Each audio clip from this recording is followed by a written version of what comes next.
B. Collins. Peter B. Collins, News and Comment. It's Friday, March 16th, 2018. Did you hear that America's power grid and power plants have been hacked into by Russians? Are you sufficiently afraid? Have you curled up in the corner in the fetal position?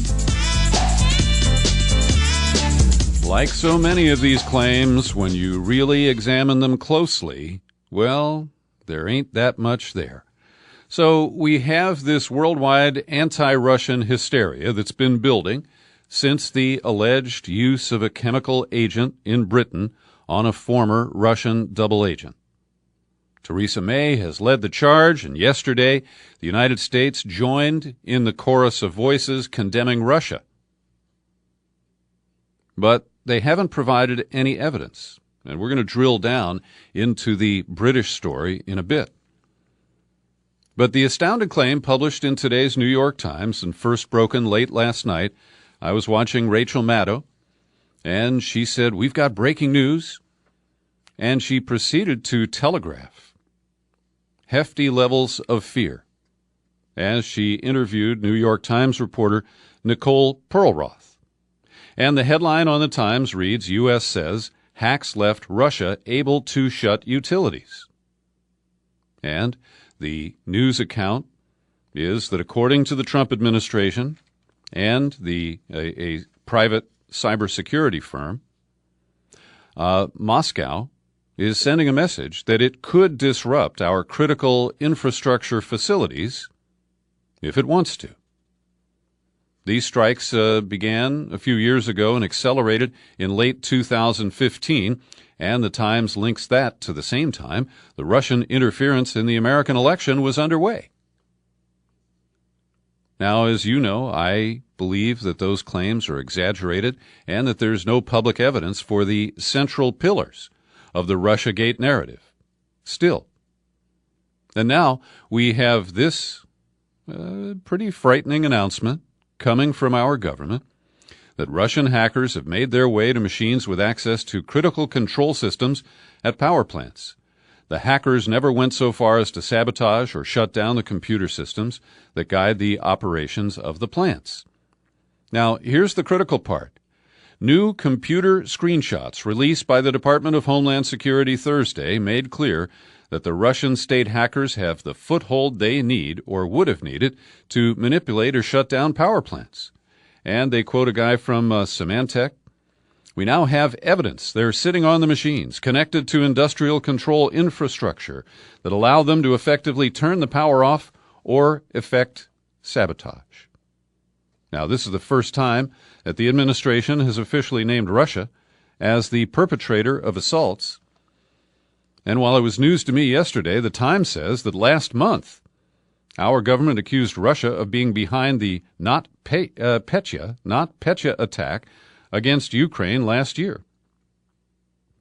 Now, here is one of those freestanding paragraphs in the middle of this article in the New York Times. I'm going to read it to you, and I ask you to scrutinize it carefully. And it's talking about a sequence of events, and it says, by then, Russian spies had compromised the business networks of several American energy, water, and nuclear plants, mapping out their corporate structures and computer networks. That is not attributed to any source. It is not quoted from an individual, named or otherwise. It's just an omniscient statement from the reporters who know more than we do. And when you actually examine what they claim is the underlying evidence here, and before I get to that, let me point out that the New York Times refers to this screenshot released by the Department of Homeland Security, but the Times doesn't print it, it doesn't link to it, and the story's been on their site at this point for more than 12, 13 hours, and I don't see any linkage to this screenshot from DHS. So I did a Google search, and the tech journal Mashable published the item attributed to DHS. And get this, the Times referred to it just as a screenshot. But Mashable, under the graphic, says this is a reconstructed screenshot of what the Russian hackers saw on an industrial control system. Now, when I first heard about this screenshot, I said, wow, our spies were able to get into the servers or computers of Russian hackers and found a screenshot from an American power plant. Well, that's not the right assumption. In fact, I was misled. That was my inference from the information I was given. But this is as accurate as the crap that Colin Powell presented at the United Nations in February of 2003 when he claimed that Iraq had weapons of mass destruction and mobile weapons labs. This is as credible as that. Well, maybe even less, because Colin Powell had credibility at that point. So what this shows is something that any kid could create in Photoshop or some other graphics program. And because it's described as reconstructed, we don't know the sourcing for it. And anybody could have created this. It is a cartoon. And the attribution, United States Computer Emergency Readiness Team. That's where this came from. All right? So that is the evidence that we are told supports this alert from our government that Russia hacked into our power system. And in particular, they were aiming for one nuclear power plant in the middle of the country. Do you trust these allegations, these assertions? Are they any more credible than what we've been told about Russiagate? The hacking of the DNC, the handoff of that data, weaponized to WikiLeaks? I mean, we are departing from reality in ways that I just find untenable. So now let's turn to the British claim of a nerve agent of the Novichok family being applied to the former Russian spy Sergei Skripal and his daughter, Yulia, in Salisbury, England, almost 2 weeks ago now.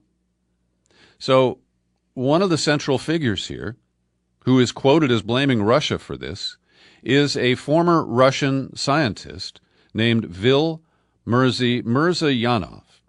He now lives in New Jersey. He wrote a book about his whistleblowing. It was published many years ago, like in 1990. And depending on where you read quotes from Murzayanov, you get very different impressions. So, he describes these agents as complex. It's very, very tough stuff. You need a very high-qualified professional scientist because it is dangerous stuff, extremely dangerous. You can kill yourself. First of all, you have to have a very good shield, a very particular container. And after that, to weaponize it is impossible without high technical equipment. It's impossible to imagine. Then we get the quote, the money quote. No one country has these capabilities like Russia because Russia invented, tested, and weaponized Novichok. He further said that there was probably no current stockpile of Novichok to steal because it has a limited shelf life, and the preferred form would be a binary version in which two relatively benign, non-banned substances were mixed to produce the toxic brew. And Murzayanov says when he realized that Moscow's military was lying about the possible applications and that the program risked undermining global chemical weapons bans, he decided to expose it, and he published his first account in the Russian press in 1991. All right, so that is the Guardian's version of Murzayanov's claims. Now, I want to admit that my next source is not a mainstream media outlet. It is the Moon of Alabama. And I recently learned that Moon of Alabama is not in Alabama. He's a European guy. And he writes with a lot of links, and I have linked to his article, his blog post, and you can follow the links and just satisfy your own curiosity. Moon writes, the British government claims that Novichok poisons developed 30 years ago affected a British double agent, but such substances may not exist at all. The whistleblower, Murzayanov, who revealed the Novichok program and its poisons published chemical formulas that should enable any decent laboratory to reproduce them. But neither the existence of the claimed program nor the existence of the alleged substances were ever accepted by the scientific community. The Russian government says it doesn't know the program nor the alleged poisons. The British government has so far given no evidence that the Skripals were poisoned at all. We don't have a medical report. We don't have any evidence of the agent that was purportedly used. And Moon goes on, no detailed medical bulletin was published. The British accusations against Russia lets one assume that a suicide attempt has been excluded, and that's a reference to a case that the British are now investigating as a potential murder. There is no independent evaluation of the alleged poison, Moon continues. The British government claims that its own chemical weapon laboratory at Porton Down, only a few miles from Salisbury, has identified the poison as one of the Novichok chemicals. But in 2016, a leading chemist at Porton Down had doubts that such chemicals even exist. Dr. Robin Black, head of the detection laboratory at the UK's only weapons facility at Porton Down, published in an extremely prestigious scientific journal that the evidence for the existence of Novichoks was scant and their composition is unknown. Quote, information on these compounds has been sparse in the public domain, mostly originating from a dissident Russian military chemist named Murzayanov. No independent confirmation of the structures or the properties of such compounds has been published. Then you take a look at the Scientific Advisory Board of the Organization for the Prohibition of Chemical Weapons. They have not recognized Novichoks as chemical weapons because they found scant evidence that they exist at all. That board says it has insufficient information to comment on the existence or properties of Novichoks. Then we get to the quote from Murzayanov. You heard me read it from The Guardian just a moment ago. Now, here's a quote that he gave to the AFP news agency. Only the Russians developed this class of nerve agents. They kept it and are still keeping it in secrecy. The only other possibility, he said, would be that someone used the formulas in his book to make such a weapon. Russia did it, says Murzayanov, or someone who read my book. The book was published in 2008, is available online for $8, and it's got the formulas that could be used to produce these agents. Now, when you read carefully the articles about these issues, you will find that there are little caveats. And, for example, Jeremy Corbyn, who leads the Labour Party in Britain, they're the opposition to the current government of Theresa May, he is being excoriated in today's New York Times. They're trying to force him into conformity. Now, he has condemned the attack as an appalling act of violence, but he's also claimed that conservatives took donations from wealthy Russians. He's highlighted cuts to the British Foreign Office and called for the Russian authorities to be held to account on the basis of evidence. And this is seen as insufficient. They're trying to muscle him into conformity. They're trying to impose orthodoxy. And when you read near to the end of this New York Times article, let me quote, and it remains true that despite the strong circumstantial evidence of Russian involvement, the British police have neither identified any direct link to the Kremlin nor named any suspects. So we now have the Western world ganging up on Russia. Putin's re-election is quite assured this Sunday. His numbers might go down a little bit, but I don't believe that he's at any risk of losing. But the mad dog, well, he doesn't deserve that name, I guess, but the weird guy who is the Foreign Secretary of Britain, Boris Johnson, the former mayor of London, well, he's amping things up. He now says it's overwhelmingly likely, it's still likely, but just it's overwhelming, that Putin personally ordered the nerve agent attack. Johnson's remarks a significant escalation in the dispute between London and Moscow. Until today, British officials had been careful to give the Kremlin a little room for deniability, but Johnson slammed that door shut. Our quarrel is with Putin's Kremlin and with his decision, and we think it overwhelmingly likely that it was his decision, to direct the use of a nerve agent on the streets of the UK, on the streets of Europe, for the first time since the Second World War. But it's not the first, it's at least the second. Alexander Litvinenko, another former Russian agent, was fatally poisoned in London with, we think, polonium. So the inaccuracies, the hysteria, the drama and emotion that they're injecting into this really is mind-boggling.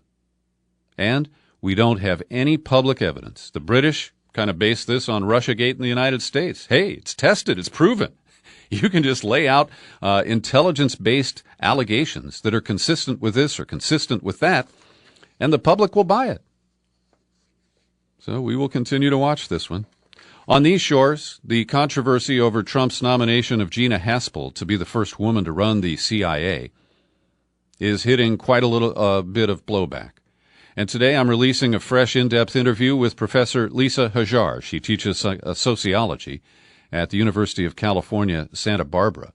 And in today's, at the website of The Nation today, Professor Hajar has posted a commentary called Why Gina Haspel, the Queen of Torture, was able to rise to the top of the CIA. And she notes that it's Obama who enabled this by not investigating and prosecuting the torture crimes of his previous administration. Here's an excerpt from my in-depth interview with Professor Lisa Hajar. I think that the elevation of Gina Haspel to this position is simply another chapter in the U.S. Government's not only inability, but refusal to deal with the fact that we engaged in torture in the post 9/11 era. So I don't think there's anything to be applauded about Gina Haspel's nomination to this position. And on the contrary, I think all pressure should be brought to bear on members of Congress to block her nomination because she was actively involved in the CIA's black site and torture program. Now, what if she argues that she was just following orders? This was policy set by people above her, and she simply carried them out. Well, that's what many apologists for her nomination are saying, but that line of argument was sort of put out of a legitimate as a legitimate option after World War II with the Nuremberg tribunals. Just following orders when those orders involve torture simply is not a legitimate option. And the fact, what we know about Gina Haspel, although much of it remains classified, is that she was one of the drivers in pushing the United States to engage in torture, to disregard the law, to utilize tactics that are clearly illegal in the pursuit of what they thought was, actionable intelligence at the time. But there's really no excuse. And superior orders certainly isn't a legitimate excuse. I hope you'll find time this weekend or sometime to listen to the full interview with Professor Hajar. We talk about a range of topics, including a powerful essay that she recently wrote about the legacy of torture on the United States. We also talk about the pivotal role of Senator Dianne Feinstein on the Intelligence Committee during the confirmation process upcoming for Gina Haspel. And since I talked to Professor Hajar yesterday, Feinstein has sharpened her knives a little bit. She had been making these kind of conciliatory comments about Gina Haspel, but yesterday she wrote to the current CIA director, Mike Pompeo, and said that she wants to declassify cables, emails, and internal memos documenting how the veteran CIA officer Haspel was involved in the federal government's torture program. Well, this is an important step forward. It wouldn't have happened, though, if her Democratic primary challenger, State Senator Kevin De Leon, and the ACLU and its political director, Faz Shakir, hadn't spoken up about it. But we'll see, because I think Feinstein will have a lot of sway on this particular nomination and potential confirmation. And John Kiriakou, we also discuss in the interview with Professor Hajar, and he got his op-ed posted at the Washington Post today, which is a bit of a surprise. They generally defend the intelligence community, and they have been apologists for the torture policies of the Bush administration. So I've linked to Kiriaku's piece. I hope you will read it. He makes a number of important comments about Gina Haspel. He notes that he went to prison while she got promoted, and he also is restricted by the CIA in what he's allowed to say about her. I can say it, but he can't, and that's just the kind of bullshit that they impose on former employees. He says, putting Haspel in charge of CIA would undo attempts by the agency to repudiate torture. The message this sends to the CIA workforce is simple. Engage in war crimes, in crimes against humanity, and you'll get promoted. Don't worry about the law, ethics. Don't worry about morality or the fact that torture doesn't even work. Go ahead and do it anyway. We'll cover for you, and you can destroy the evidence, too.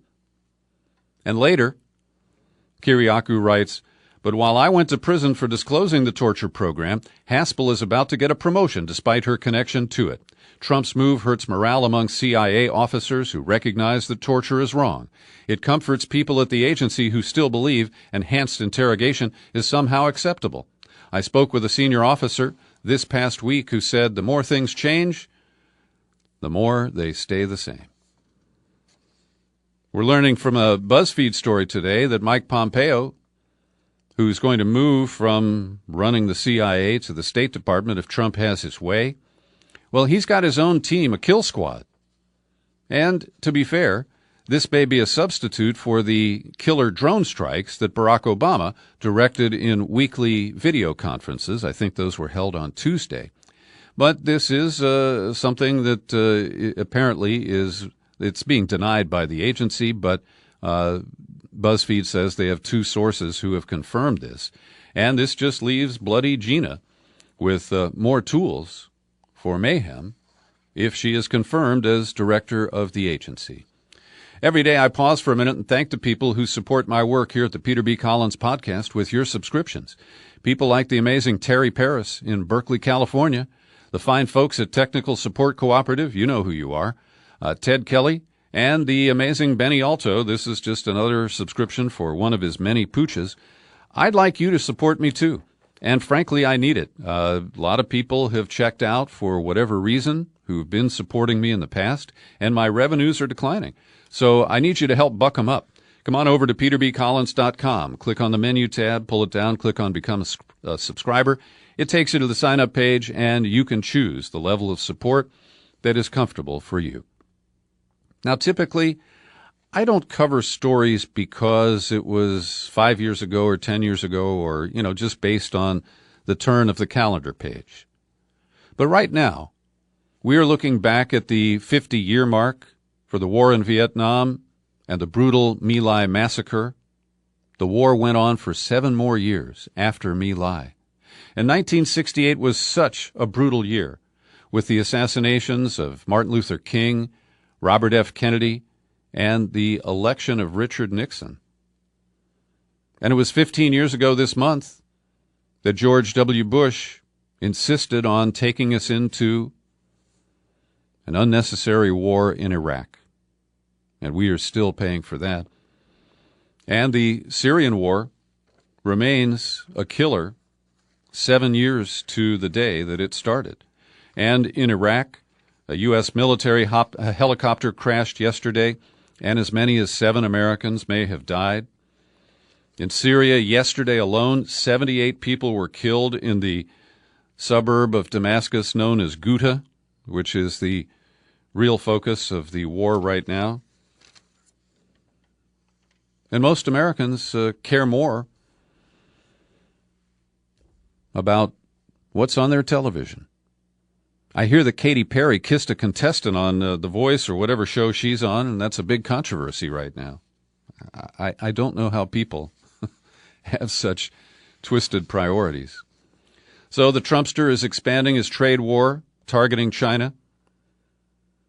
He is readying what they say are $30 billion per year worth of tariffs because they claim that that's the cost to American businesses of Chinese violation of intellectual property and their predatory trade practices.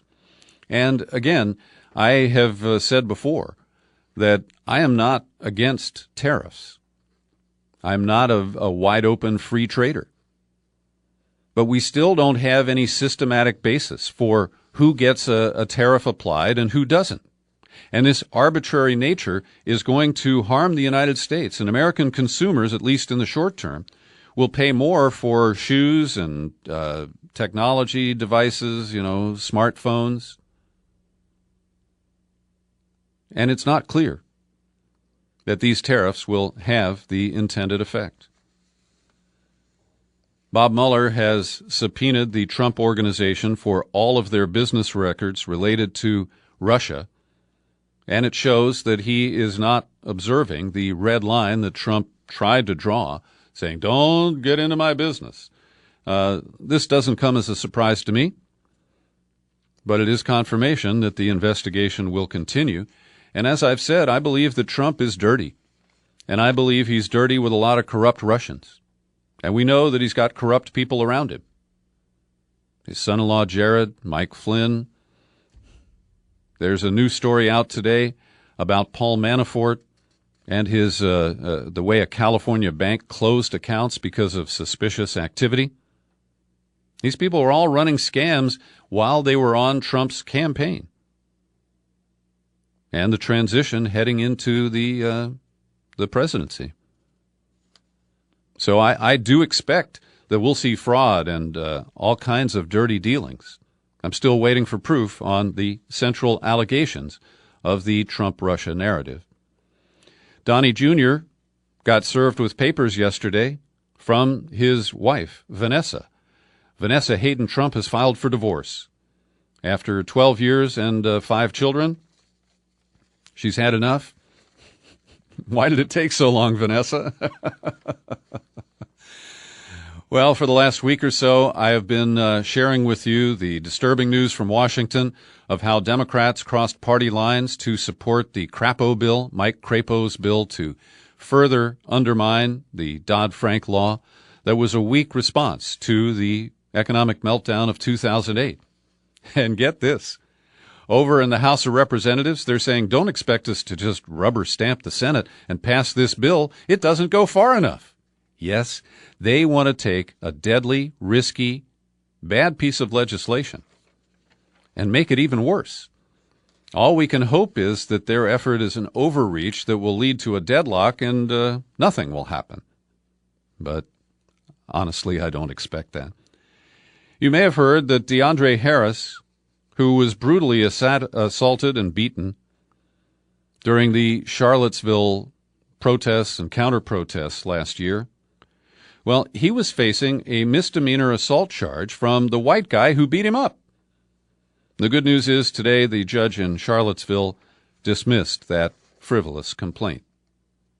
Max Blumenthal and other journalists have gotten an apology from the Southern Poverty Law Center, and this is all so bizarre, and it's part of the Russiagate hysteria.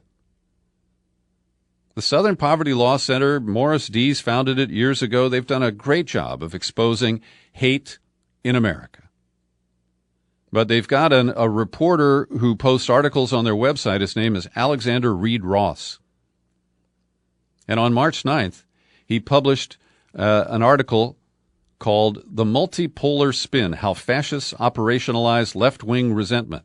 It lumped anti-war or anti-imperialist journalism in with the work of fascists, and basically made Max and Ben Norton and Rania Khalek, Tim Pool, Brian Becker out to be stooges for Russia. And so, to its credit, the SPLC removed it and has apologized. Shortly after its publication, we received complaints that the article falsely described one or another of them as white supremacists, fascists, and or anti-Semites, and falsely accused them of engaging in a conspiracy with the Putin regime to promote such views. Because neither we nor the article's author intended to make any such accusations, we took it down while we re-examined its contents. So, well, what did he intend to say? I can't quite divine that. The ACLU is suing the government and the Immigration and Customs Enforcement Agency, claiming that they are violating the rights of immigrants who seek asylum. and that the number of hearings for asylum seekers has dropped to nearly zero in 5 key ICE field offices: Detroit, El Paso, Los Angeles, Newark, and Philadelphia. And here in California, a tragic case of an ICE roadside stop that went sideways. This was in Delano. That's north of Bakersfield. It's in the agricultural breadbasket of California's Central Valley. And a couple in their 30s, Santos Garcia, 35, and his wife Marcelina Garcia, they were driving around visiting different farms looking for work as laborers. And they were stopped by a vehicle that had a flashing light, but nobody is able to determine whether it was a marked ICE vehicle or unmarked. At any rate, they pulled the SUV with the couple in it over. And after the officers got out of their car, the SUV took off, and in short order, it went off the road into a shoulder, overturned, crashed into a power pole, killing both of the immigrants. This has really reached a dangerous extreme. We do have people being stopped on the highway with a demand to show their papers. And in this case, this couple didn't speak Spanish or English. They use a Mexican dialect called Mixtec. And it's thought that part of their problem was that they didn't think they could communicate with the officers and that they would simply be grabbed and deported. But instead, they died trying to flee and left 6 children behind. I don't know why that bridge, that pedestrian bridge at Florida International University in Miami, collapsed yesterday, only 5 days after it was installed. I'll wait for the experts to rule. But I flipped on Rush Limbaugh this morning, just in time to hear him blame Obama for this. It's because Obama was working with some kind of accelerated construction plan. They cut corners, and so it's his fault, according to El Rushbo. And then he went on to say, you know, the damn left, they politicize everything. Oh, man. Finally today, I want to honor the work of a career politician. And I know they've fallen into disfavor in our country today. But there are a lot of good people who run for Congress. They stay there for a long time. They gain seniority. They do good things. And one of them is the woman from upstate New York who sported a Southern accent. And the first time I interviewed Congresswoman Louise Slaughter, I kind of did a double take because I said, "You're from Rochester. Why did you just say y'all?" But she gave as good as she got. And she was a dedicated supporter of health privacy and abortion rights, women's rights. She was a liberal who never apologized for it. And I mourn her passing today at the age of 88 after 16 terms in Congress. Thanks for listening to my daily news and comment podcast. It's free. You're free to share it far and wide. We post it on YouTube, and when you visit there, click on the subscribe button, please. Happy trails to you until we meet again. Happy trails.